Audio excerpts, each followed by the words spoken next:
The mysterious egg. It was a sunny morning on the farm, and Pecky the Chick was hopping between the rows of corn, searching for seeds for breakfast. Suddenly, something caught his attention. In the middle of the barn, hidden among a pile of straw, there was an egg. But it wasn't just any egg. "It's huge!" exclaimed Pecky, spreading his tiny wings in excitement. The egg was much bigger than usual, larger than any other he had ever seen on the farm. Pecky looked around. There was no one nearby. Who could it belong to? Intrigued, Pecky decided to solve the mystery. He ran to tell his best friend Ruby the squirrel, who leaped down from a tree with an agile jump. "We have to find out whose it is," said Ruby, adjusting her scarf.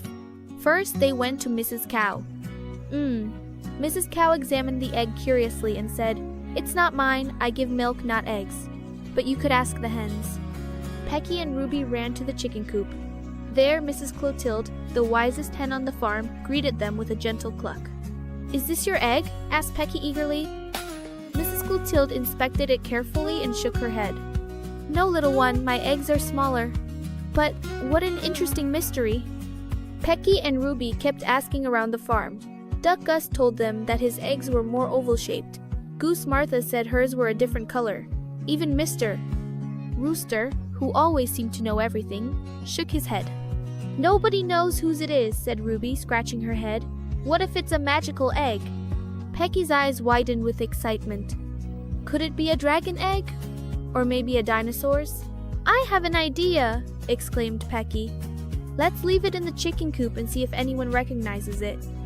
The next day, when Pecky and Ruby went to check on the egg, they were in for a surprise. A large peacock stood near the barn, looking around worriedly.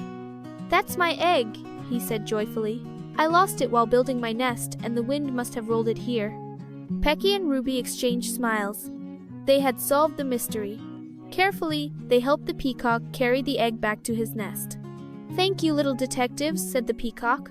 "As a reward, I'll give you one of my most beautiful feathers." Pecky and Ruby jumped with joy. Not only had they found the owner of the egg, but they had also learned that every egg has its own story. From that day on, Pecky decided he wanted to be an explorer because solving mysteries was so much fun. The end.